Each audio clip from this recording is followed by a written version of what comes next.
제13편 두 번째 예선, 추악한 승리. 패자부활전. 그 이름부터가 굴욕적이었다. 승자들의 영광스러운 행진이 끝난 뒤 패배자들에게 주어지는 마지막 동아줄. 라이온의 이름이 호명되었을 때 경기장은 환호 대신 미묘한 술렁임으로 채워졌다. 사람들은 지난번 그의 처참하고도 우스꽝스러웠던 패배를 똑똑히 기억하고 있었다. 그들은 또 다른 구경거리를 기대하는 잔인한 호기심, 혹은 이미 끝난 자의 이름이 왜 다시 불리는지에 대한 짜증 섞인 시선으로 그를 바라보았다. 라이온은 묵묵히 경기장으로 말을 몰았다. 그의 갑옷은 여전히 낡고 찌그러져 있었지만 이전과는 무언가 달라져 있었다. 그의 어깨는 굳건히 펴져 있었고 말을 모는 자세에는 군더더기 없는 안정감이 깃들어 있었다. 투구 아래 그의 눈은 더 이상 분노나 굴욕감으로 흔들리지 않았다. 그저 눈앞의 모든 것을 꿰뚫어 보는 듯한 얼음장처럼 차가운 평온함만이 존재했다. 그의 상대는 중부의 영지를 가진 잔뼈 굵은 베테랑 기사였다. 이름은 가스통. 그는 힘이 장사였고 정면으로 부딪혀 상대를 힘으로 찍어 누르는 것을 자랑으로 여기는 자였다. 그는 라이온을 보자마자 노골적으로 비웃었다. 그의 눈에는 라이온이 손쉬운 먹잇감, 본선으로 가기 위한 가벼운 디딤돌 정도로밖에 보이지 않았다. 몸은 괜찮으신가? 북부의 영웅. 또다시 어깨가 부서지는 불상사는 없어야 할 텐데. 가스통이 큰 소리로 도발하자 관중석에서 웃음이 터져나왔다. 라이온은 아무런 대꾸도 하지 않았다. 그의 시선은 가스통의 얼굴이나 갑옷을 향하지 않았다. 그는 가스통과 그의 말, 그리고 그들이 딛고 선 땅까지 하나의 거대한 덩어리로 보고 있었다. 그는 그 덩어리의 무게중심이 어디에 있는지, 힘의 흐름이 어디서 시작되어 어디로 흐르는지를 가늠하고 있었다. 늙은 마부가 말했던 흐름을 느끼기 위해 모든 감각을 곤두세웠다. 준비. 전령의 외침이 울려 퍼졌다. 가스통은 거칠게 숨을 몰아쉬며 전신에 힘을 주었다. 그의 어깨 근육이 갑옷 아래에서 단단하게 부풀어 오르는 것이 보였다. 그는 처음부터 라이온을 압도할 생각이었다. 돌격. 신호와 함께 두 마리의 말이 달려나갔다. 가스통은 마치 성벽을 부수는 공성추처럼 무시무시한 기세로 돌진했다. 그의 창끝은 조금의 흔들림도 없이 라이온의 방패 중앙을 향해 날아왔다. 관중들은 모두 숨을 죽였다. 지난번과 똑같은, 아니 그보다 더 처참한 패배가 반복될 것이라고 모두가 예상했다. 라이온 역시 말을 몰았다. 하지만 그의 자세는 어딘가 이상했다. 그는 힘을 주어 돌진하는 것처럼 보이지 않았다. 오히려 다가오는 거대한 파도에 몸을 맡기는 돛담배처럼 힘을 뺀 채 부드럽게 미끄러져 나아갔다. 그의 눈은 가스통의 창끝을 피하지 않았다. 그는 오히려 그 힘의 중심을 향해 자신의 몸을 던지고 있었다. 두 기사의 거리가 순식간에 좁혀졌다. 가스통은 승리를 확신하며 포효했다. 그의 창끝이 라이온의 방패에 닿기 직전, 바로 그 찰나의 순간이었다. 라이온이 움직였다. 그의 움직임은 너무나 미세해서 대부분의 관중은 알아채지도 못했다. 그는 허리를 살짝 비틀고 무릎으로 말의 옆구리를 가볍게 눌렀다. 말이 미끄러지듯 경로를 아주 약간 수정했다. 그리고 그의 창이 나아갔다. 그의 창은 가스통의 방패 중앙을 향하지 않았다. 힘과 힘이 정면으로 부딪히는 지점을 교묘하게 비켜나 방패의 오른쪽 상단, 거의 가장자리에 가까운 곳을 향했다. 딱, 굉음이 아니었다. 둔탁하고 맥없는 소리였다. 마치 돌멩이로 널빤지를 가볍게 친 것 같은 소리. 라이온의 창끝이 가스통의 방패에 닿는 순간 그는 창을 찌르는 것이 아니라 옆으로 밀어냈다. 그 순간 기이한 일이 벌어졌다. 가스통의 무시무시한 돌격력은 라이온에게 전달되지 않았다. 대신 라이온의 창끝에서 시작된 작은 힘이 가스통의 힘의 흐름을 옆으로 틀어버렸다. 거대한 강물의 물줄기를 살짝 바꾼 것과 같았다. 가스통의 몸은 앞으로 나아가려 했지만 그의 방패와 어깨는 오른쪽으로 비틀렸다. 그의 상체와 하체가 따로 놀기 시작했다. 가스통의 입에서 당황한 소리가 터져나왔다. 그는 자신의 몸이 왜 마음대로 움직이지 않는지 이해할 수 없었다. 그의 몸은 말 위에서 균형을 잃고 크게 기울어졌다. 그는 어떻게든 버텨보려고 안간힘을 썼지만 자신의 돌격력이 오히려 자신의 균형을 무너뜨리는 독이 되어 돌아왔다. 결국 그는 비명조차 지르지 못하고 옆으로 힘없이 미끄러지듯 말에서 떨어졌다. 쿵 하는 소리와 함께 그의 거대한 몸뚱이가 진흙바닥에 처박혔다. 경기장은 침묵에 휩싸였다. 아무도 환호하지 않았다. 박수 소리도 들리지 않았다. 사람들은 방금 무슨 일이 일어났는지 이해하지 못했다. 강력한 충돌도, 부서지는 창도, 극적인 낙마도 없었다. 그저 한 기사가 어이없게 균형을 잃고 혼자 넘어진 것처럼 보였다. 그것은 승리라고 하기에는 너무나도 볼품없고 추악했다. 흙먼지투성이가 된 가스통이 벌떡 일어나 고래고래 소리를 질렀다. 이건 무효다. 비겁한 속임수다. 저놈이 무언가 비겁한 짓을 했어. 그의 분노는 당연했다. 그는 자신이 왜 졌는지조차 알지 못했다. 전력으로 부딪혔는데 상대는 아무런 충격도 받지 않고 자신만 넘어진 이 상황을 받아들일 수 없었다. 관중석도 술렁이기 시작했다. 사람들은 승리를 칭찬하는 대신 라이온을 향해 의심과 경멸의 눈초리를 보냈다. 저게 대체 무슨 짓이지? 마치 싸움을 피하는 것 같았어. 저런 것도 승리란 말인가? 정정당당하지 못해. 기사의 명예를 더럽히는군. 심판들조차 당황한 표정으로 서로를 쳐다보았다. 하지만 규칙은 명확했다. 상대방을 말에서 떨어뜨리면 승리한다. 라이온의 방식이 어떻든 결과적으로 그는 규칙 안에서 승리한 것이었다. 잠시 동안의 논의 끝에 심판은 마지못해 라이온의 승리를 선언했다. 하지만 그 선언은 라이온에게 아무런 영광도 가져다 주지 않았다. 오히려 그를 향한 야유 소리만 더 커질 뿐이었다. 사람들은 그의 승리를 인정하지 않았다. 그들은 라이온이 정정당당한 실력이 아닌 비겁하고 추악한 꼼수로 승리를 훔쳤다고 생각했다. 라이온은 그 모든 야유와 격려를 뒤로한 채 말없이 말머리를 돌렸다. 그는 관중석을 보지도 않았고 패배를 인정하지 못해 날뛰는 가스통에게 눈길 한 번 주지 않았다. 그의 얼굴에는 기쁨도 안도감도 없었다. 오직 실험을 성공적으로 마친 과학자의 냉정한 무표정만이 있을 뿐이었다. 그는 승리했다. 하지만 그 승리는 그의 명예를 회복시켜주기는커녕 그에게 비겁한 자라는 새로운 낙인을 찍어주었을 뿐이었다. 그러나 라이온에게는 상관없었다. 그는 명예를 위해 싸우는 것이 아니었다. 그는 살아남기 위해, 그리고 자신의 목표를 위해 싸울 뿐이었다. 추악한 승리. 그것은 그에게 있어 가장 완벽하고 만족스러운 첫걸음이었다. 제14편, 격렬 속에서 싹트는 감각. 라이온의 추악한 승리는 왕도 기사들 사이에서 순식간에 새로운 조롱거리로 떠올랐다. 그들은 이제 라이온을 무력한 패배자로 취급하는 대신 교활하고 비겁한 겁쟁이로 매도하기 시작했다. 기사들이 모이는 식당이나 휴게실에서는 어김없이 그의 이야기가 안주 삼아 오르내렸다. 들었나? 그 도살자가 또 무슨 짓을 했는지. 힘으로 부딪힐 용기가 없으니 뱀처럼 교활한 짓거리로 승리를 훔쳤다더군. 제라드가 과장된 몸짓으로 멸시하며 말했다. 그의 주변에 있던 젊은 기사들이 맞장구를 쳤다. 나도 봤네. 그건 시합이 아니었어. 공예에 가까웠지. 저런 자가 계속 이기게 놔둔다면 이 신성한 대회의 권위가 땅에 떨어질 걸세. 두고 보게나. 다음 상대는 강철의 방패 로튼경일세. 그분 앞에서는 그런 장꾀가 통하지 않을 거야. 아마 창이 닿기도 전에 그 기세에 눌려 말에서 떨어질걸. 그들의 격렬은 이제 동정심조차 사라진 순수한 적위에 가까웠다. 라이온은 그들이 쌓아 올린 명예와 규칙의 세계를 근본부터 흔드는 이단자였고 자신들의 신념을 지키기 위해 반드시 제거해야 할 불순물이었다. 하지만 모든 이가 그를 비웃기만 한 것은 아니었다. 롤랑은 자신의 막사에서 라이온의 경기를 복귀하고 있었다. 그는 그저 운이나 비겁한 속임수라고 치부하는 다른 기사들과는 생각이 달랐다. 그는 보았다. 마지막 순간 라이온의 창끝이 흔들리지 않고 정확하게 의도한 지점을 찔렀다는 것을. 그리고 그 미세한 움직임이 어떻게 상대의 거대한 힘의 흐름을 통째로 비틀어 버렸는지를.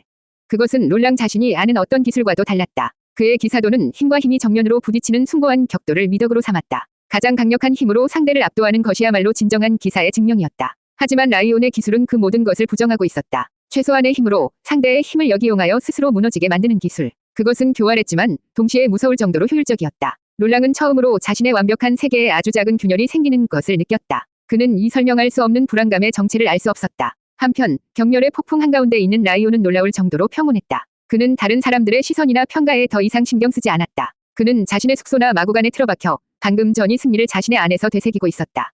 그것은 단순한 기억의 반복이 아니었다. 그는 자신의 몸 안에 새로운 감각이 싹트고 있음을 느끼고 있었다. 전장에서 수많은 적들의 살기를 느끼던 감각과는 전혀 다른 종류의 것이었다. 그것은 상대의 움직임과 힘의 방향, 무게의 중심을 피부로 직접 느끼는 듯한 예민하고 섬세한 감각이었다. 그는 눈을 감고 마지막 격돌의 순간을 떠올렸다. 가스통이 돌격해 올 때 그는 공기의 흐름이 변하는 것을 느꼈다. 말발굽이 땅을 박차는 진동을 통해 상대의 속도와 무게를 읽었다. 그리고 그의 창과 자신의 창이 교차하기 직전 두 개의 힘이 충돌하며 만들어낼 거대한 에너지의 중심점이 어디에 형성될지를 본능적으로 감지했다. 그는 그 중심점을 파괴한 것이 아니었다. 그는 그저 바늘로 풍선의 한쪽을 살짝 찌르듯 그 중심점을 살짝 비틀어 주었을 뿐이다. 그 결과 상대의 모든 힘은 목표를 잃고 스스로 폭발하여 흩어져 버렸다. 이것이었군. 라이온은 희미하게 미소 지었다. 늙은 마부가 말했던 흐름, 그리고 자신이 어렴풋이 깨달았던 균형의 중심. 그것이 더 이상 머릿속의 이론이 아니라 자신의 몸이 기억하는 생생한 감각으로 자리 잡기 시작한 것이다. 그는 마치 새로운 무기를 얻은 것 같았다. 눈에 보이지도 손에 잡히지도 않지만 그 어떤 강철 검이나 창보다도 강력한 무기. 그것은 상대가 강하면 강할수록 그 위력이 더욱 커지는 무기였다. 그날 밤 그는 낡은 허수아비가 있는 훈련장으로 다시 향했다. 하지만 그는 창을 들지 않았다. 그는 허수아비 앞에 서서 눈을 감고 바람의 소리를 들었다. 나뭇잎이 흔들리는 소리, 멀리서 들려오는 사람들의 말소리, 자신의 심장 박동 소리까지. 그는 자신을 둘러싼 모든 것들의 미세한 흐름을 느끼려 애썼다. 그의 감각은 점점 더 예민해졌다. 그는 이제 눈을 감고도 등 뒤에서 기척을 죽이고 다가오는 시종의 발소리를 들을 수 있었다. 바람의 방향이 바뀌는 것을 피부로 느낄 수 있었고 멀리 떨어진 마구간에서 말이 불안하게 발을 구르는 진동까지도 감지할 수 있었다. 전장에서 살아남기 위해 극도로 발달했던 그의 생존 감각이 이 새로운 환경에 맞춰 진화하고 있었다. 죽음의 위협을 감지하던 감각이 이제는 힘의 균형과 흐름을 감지하는 감각으로 변모하고 있었다. 사람들은 여전히 그를 격렬하고 비웃었다. 그의 승리를 폄하하고 그의 존재를 부정했다. 하지만 라이온에게 그들의 격렬은 더 이상 상처가 되지 않았다. 오히려 그것은 그의 새로운 감각을 단련시키는 훌륭한 자양분이었다. 그들의 멸시가 강해질수록 그의 내면은 더욱 고요해졌고 그의 감각은 더욱 날카로워졌다. 격렬 속에서 아무도 모르게 새로운 강자가 조용히 싹을 트우고 있었다. 그는 더 이상 북부의 도살자가 아니었다. 그는 유위선적인 연극 무대의 모든 규칙을 꿰뚫어보고 그 판을 뒤엎을 준비를 마친 유일한 관객이자 최후의 배우였다. 제15편 본선 진출 모두의 의혹. 패자부활전의 남은 경기들은 기이한 양상으로 흘러갔다. 라이온이 경기장에 들어설 때마다 관중석은 기대가 아닌 위혹의 침묵으로 가라앉았고 그의 상대 기사들은 분노와 경계심으로 가득 찬 눈빛을 보냈다. 그들은 모두 라이온의 추악한 승리에 대해 익히 듣고 대비를 하고 나왔다. 절대로 힘으로 무모하게 돌격하지 않으리라. 저 비겁한 자의 장꾀에 넘어가지 않으리라. 그의 다음 상대는 바람처럼 빠른 기마술을 자랑하는 젊은 기사였다. 그는 라이온처럼 힘으로 압도하는 가스통과는 정반대의 유형이었다. 그는 무게를 싣는 대신 빠른 속도를 이용해 상대의 빈틈을 스치듯 공격하고 빠지는 전술에 능했다. 그는 라이온이 자신의 힘을 역이용할 기회 자체를 주지 않겠다는 듯 경기 시작부터 거리를 유지하며 라이온의 주변을 빙빙 맴돌았다. 관중들은 숨을 죽였다. 저 빠른 움직임 앞에서는 라이온의 이상한 기술도 통하지 않을 것이라 예상했다. 라이온은 그러나 서두르지 않았다. 그는 상대를 쫓지 않고 오히려 말의 속도를 늦추며 거의 제자리에 서 있는 것처럼 보였다. 그 모습은 마치 사냥을 포기한 맹수처럼 보여 관중석에서는 또다시 조롱의 목소리가 터져나왔다. 젊은 기사는 기회라고 생각했다. 그는 라이온의 측면에서 가장 빠른 속도로 돌진하며 스치듯 창을 찔러 넣었다. 하지만 그의 창끝이 라이온의 방패에 닿기 직전 라이온이 움직였다. 그는 말을 앞으로 전진시킨 것이 아니라 오히려 뒷걸음질 치게 만들었다. 동시에 상체를 살짝 비틀어 방패의 각도를 미세하게 조정했다. 젊은 기사의 창은 라이온의 방패 표면을 스치며 미끄러졌다. 목표를 잃은 창은 허공을 갈랐고 그 순간 기사의 몸은 최대 속도 때문에 앞으로 심하게 쏠렸다. 바로 그때였다. 뒷걸음질 치던 라이온의 말이 갑자기 멈춰섰다. 그리고 라이온의 창이 나아갔다. 그의 창은 상대를 찌른 것이 아니었다. 앞으로 쏠린 상대의 말머리 바로 앞 땅바닥을 향해 내리찍혔다. 쿵 하는 소리와 함께 창끝이 땅에 박혔다. 그것은 공격이 아니었다. 하나의 장애물이었다. 전속력으로 달리던 말은 눈앞에 갑자기 나타난 장애물을 피하기 위해 경악하며 급하게 방향을 틀었다. 하지만 이미 가속도가 붙은 기수의 몸은 그대로 앞으로 날아갔다. 으악! 젊은 기사는 비명을 지르며 말 그대로 공중으로 쏘아 올려졌다. 그는 자신의 말에서 떨어져 몇 바퀴를 구른 뒤에야 멈췄다. 말과 기수가 완전히 분리되어 버린 우스꽝스럽고도 처참한 광경이었다. 경기장은 다시 한번 정적에 휩싸였다. 이번에도 마찬가지였다. 강력한 충돌도 부서지는 창도 없었다. 라이온은 상대를 공격한 것이 아니었다. 그는 상대가 스스로의 속도를 이기지 못하고 자멸하도록 유도했을 뿐이었다. 이것도 승리란 말인가? 규칙 위반은 아니지만 저건 기사의 싸움이 아니야. 관중들은 분노했다. 그들은 명예로운 격돌을 기대했지만 눈앞에서 벌어진 일은 교활한 함정에 가까웠다. 패자부활전의 마지막 경기. 라이온의 상대는 그 누구보다 신중한 철벽이라는 별명을 가진 노련한 기사였다. 그는 앞선 두 경기를 보고 라이온의 전술을 완벽하게 파악했다고 자신했다. 그는 절대로 서두르지 않았고 라이온이 어떤 수를 쓰더라도 흔들리지 않을 것처럼 거대한 방패 뒤에 몸을 숨긴 채 바위처럼 굳건한 자세를 유지했다. 이번에 먼저 움직인 것은 라이온이었다. 그는 말을 천천히 몰아 상대에게 다가갔다. 하지만 돌격하지 않았다. 그는 상대와 창이 닿지 않을 정도의 미묘한 거리를 유지하며 그 주변을 천천히 돌기 시작했다. 마치 먹이를 탐색하는 늑대처럼. 철벽 기사는 미동도 하지 않았다. 라이온이 어떤 도발을 하든 넘어가지 않겠다는 의지가 엿보였다. 시간은 흘러갔고 관중들은 지루함에 몸을 뒤틀기 시작했다. 두 기사가 서로를 노려보기만 할 뿐 아무런 충돌도 일어나지 않았기 때문이다. 바로 그때 라이온이 움직였다. 그는 창을 뻗었다. 하지만 그의 창끝은 방패를 향하지 않았다. 그는 상대의 창, 그 중에서도 손잡이 바로 윗부분을 자신의 창끝으로 가볍게 툭 하고 쳤다. 너무나도 가벼운 접촉이라 공격이라고 할 수도 없었다. 하지만 그 미세한 충격이 모든 것을 바꾸었다. 철벽 기사는 라이온의 방패 공격에만 모든 신경을 집중하고 있었다. 그는 자신의 창이 공격당할 것이라고는 전혀 예상하지 못했다. 갑작스러운 접촉에 그의 창이 미세하게 흔들렸고 그 순간 그의 모든 방어 자세에 아주 작은 균열이 생겼다.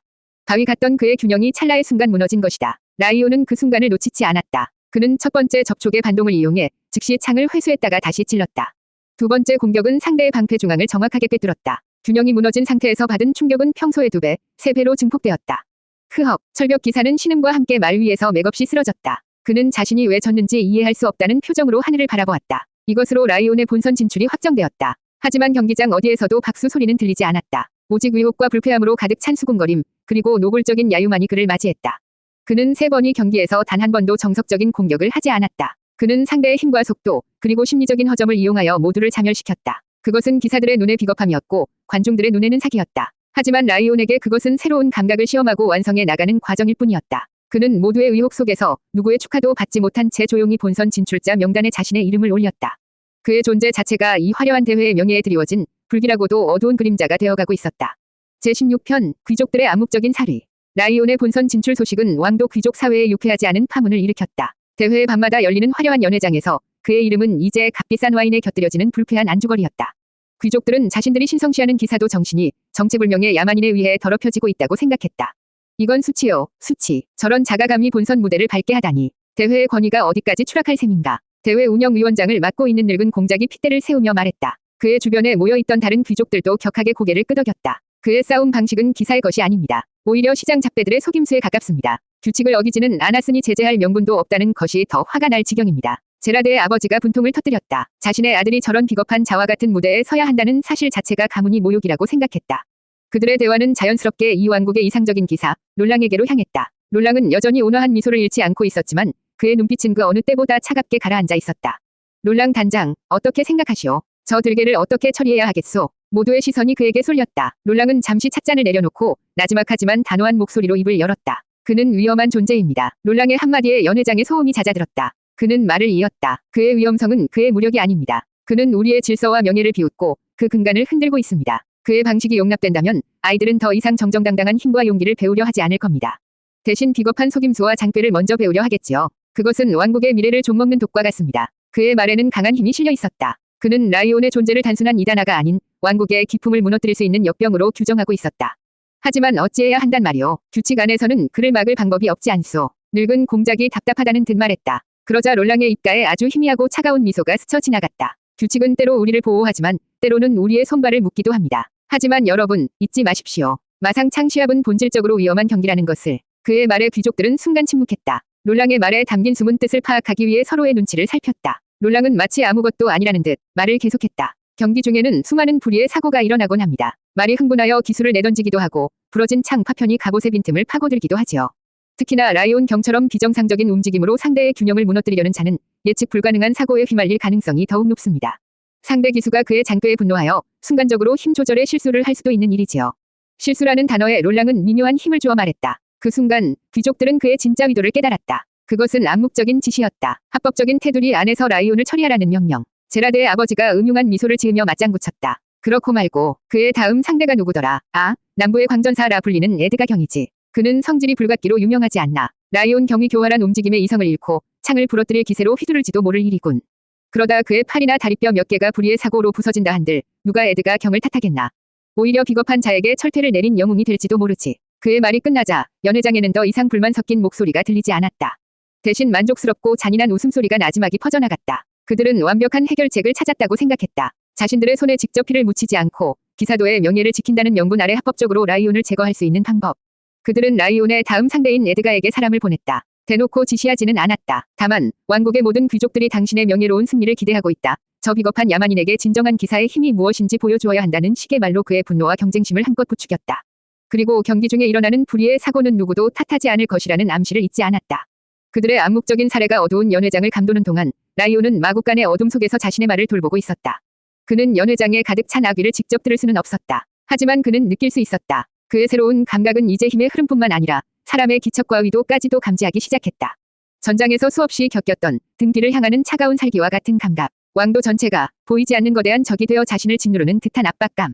그는 말의 목을 부드럽게 쓰다듬으며 중얼거렸다. 다음 경기는 단순한 놀이가 아니겠구나. 그는 알았다. 다음 경기부터는 점수를 얻는 싸움이 아닐 것이라는 것을. 그것은 다시 그가 가장 익숙한 세계, 살아남기 위해 상대의 모든 것을 파괴해야 하는 진짜 전쟁이 될 것이었다. 귀족들이 그에게 사리를 품었듯 그의 내면 깊숙한 곳에서도 잊고 있던 야만적인 본능이 피냄새를 맡은 늑대처럼 조용히 깨어나고 있었다. 제17편 강철의 방벽, 철옹성, 보두행경. 본선 토너먼트의 첫날, 경기장의 공기는 이전과는 비교할 수 없을 정도로 팽팽하게 당겨져 있었다. 예선전에 들뜬 축제 분위기는 사라지고 마치 결투를 앞둔 기사처럼 비장하고 날카로운 긴장감만이 감돌았다. 관중석을 가득 메운 귀족들의 얼굴에서는 웃음기가 사라져 있었다. 그들의 시선은 오직 한 사람, 이제는 왕도 전체의 이단아이자 불순물이 되어버린 라이온에게로 향해 있었다.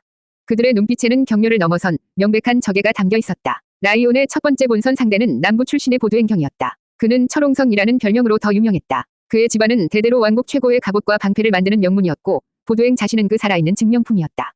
그는 산처럼 거대한 체구를 가졌고 그가 입은 갑옷은 다른 기사들의 겉보다 2배는 더 두꺼워 보였다. 그의 왼팔에 들린 거대한 사각 방패는 단순한 방어구가 아니라 그 자체로 하나의 움직이는 성벽과 같았다. 그의 싸움 방식은 지극히 단순했다. 그는 어떤 기교나 속임수도 부리지 않았다. 그저 묵묵히 전진하여 상대의 모든 공격을 자신의 방패와 갑옷으로 받아낸 뒤 압도적인 무게와 힘을 실은 단 한 번의 충돌로 상대를 분쇄해 버렸다. 그의 경기에서는 부러진 창이 파편이 비처럼 쏟아졌고 그의 돌격 앞에서 버텨낸 기사는 단 한 명도 없었다. 그는 기사도와 명예를 광적으로 신봉했으며 라이온의 교활한 전술에 대해 그 누구보다 깊은 혐오감을 공공연히 드러내온 인물이었다. 경기가 시작되기 직전 보두행의 대기실에는 제라드의 아버지를 비롯한 몇몇 유력 귀족들이 찾아왔다. 그들은 보두행의 어깨를 두드리며 격려의 말을 건넸지만 그 내용은 격려라기보다는 교묘한 선동에 가까웠다. 보두행경, 왕국의 모든 명예가 경의 어깨에 달려있소. 저 비겁한 뱀에게 진정한 기사의 힘이 무엇인지 보여주시오. 그의 장꾀에 현혹되지 마시오. 오직 경이 우직하고 강력한 힘만이 저 더러운 속임수를 분쇄할 수 있소이다. 만약 경기 중에 저 자가 경의 힘을 이기지 못하고 끔찍한 사고를 당한다 해도 그것은 전적으로 저자의 비겁함 때문일 것이오. 누구도 경을 탓하지 않을 걸세. 오히려 영웅으로 칭송하겠지. 그들의 말은 보두행의 단순하고 올곧은 마음에 불을 질렀다. 그는 라이온을 꺾는 것이 단순히 개인의 승리가 아니라 더럽혀진 기사도를 정화하고 왕국의 질서를 바로 세우는 신성한 의무라고 굳게 믿게 되었다. 그의 눈에는 이성적인 판단력이 사라지고 오직 사악한 이단자를 척단하려는 광신도의 열기만이 가득했다.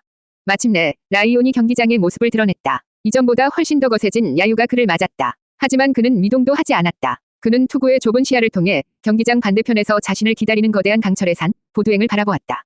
그리고 그는 느꼈다. 이전의 상대들에게서는 느낄 수 없었던 농밀하고도 순수한 사리. 그것은 격렬이나 경쟁심 같은 감정이 아니었다. 상대를 단순히 이기는 것이 아니라 완전히 파괴하고 지워버리려는 명백한 의지. 귀족들이 그를 위해 완벽한 처형인을 준비했음을 그는 직감했다. 돌격, 신호가 떨어지자 보도행은 한 마리의 코뿔소처럼 돌진했다. 땅이 울리고 공기가 찢어지는 듯했다. 그의 목표는 점수를 얻는 것이 아니었다. 그는 라이온이라는 존재 자체를 이 경기장에서 지워버릴 작정이었다. 그의 창끝은 라이온의 방패를 향했지만 그 너머에 있는 라이온의 심장을 꿰뚫으려는 듯 이글거렸다.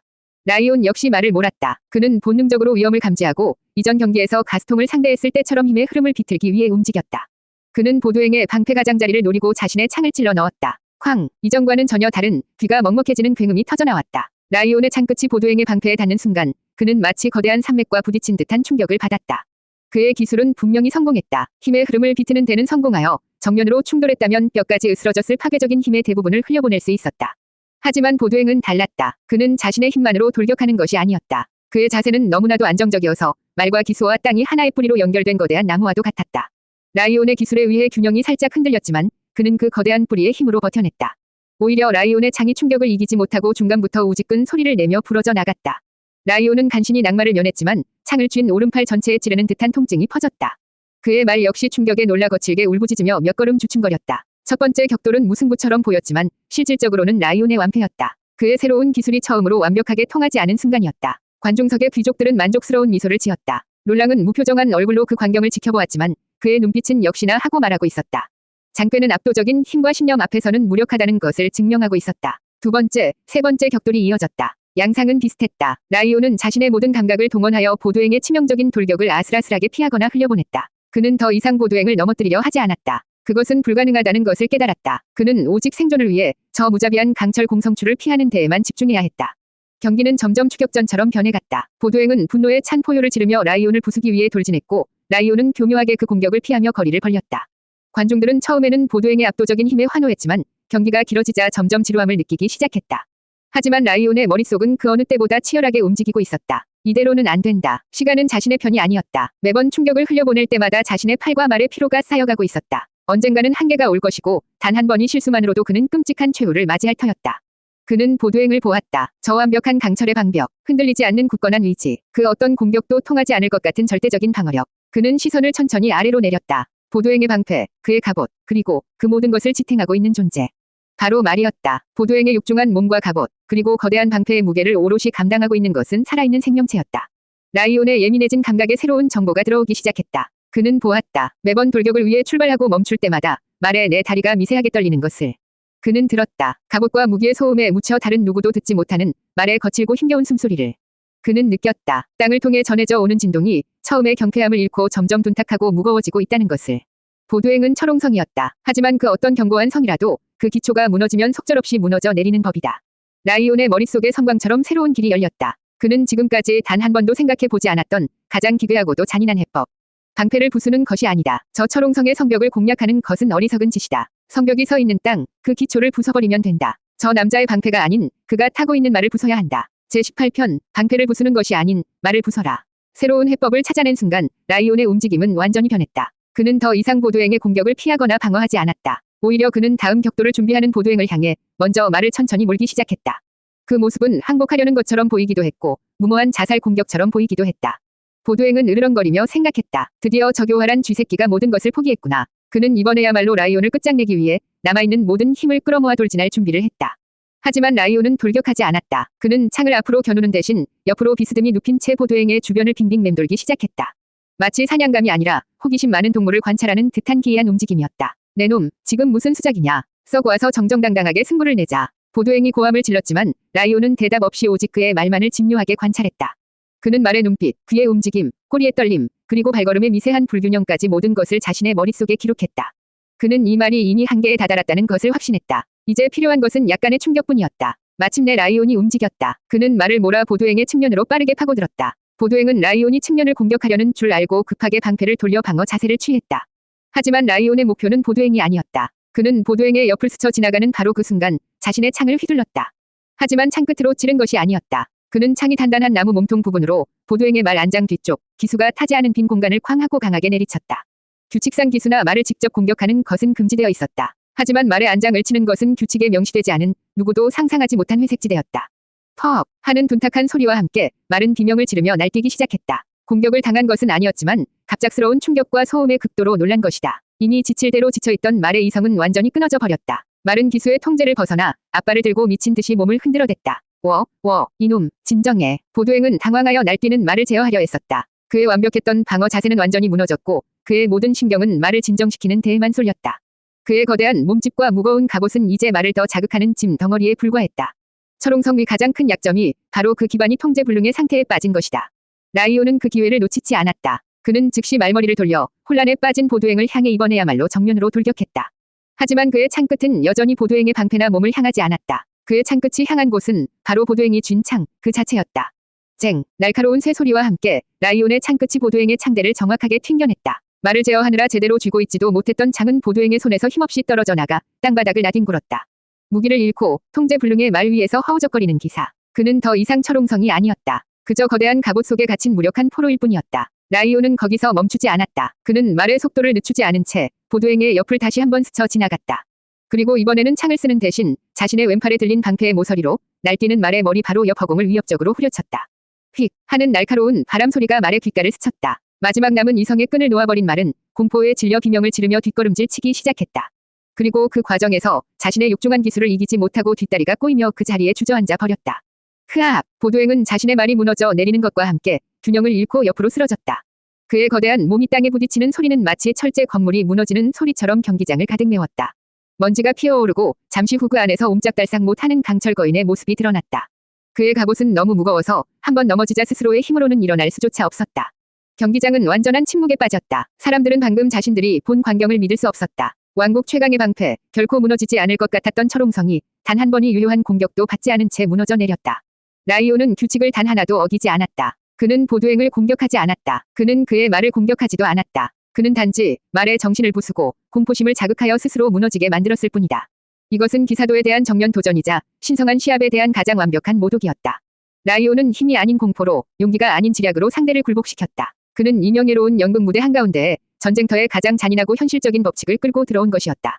라이온은 쓰러진 보도행을 차갑게 내려다보았다. 그리고는 천천히 고개를 들어 경악과 분노로 일그러진 귀족들의 얼굴과 충격에 빠진 롤랑의 얼굴을 차례로 훑어보았다.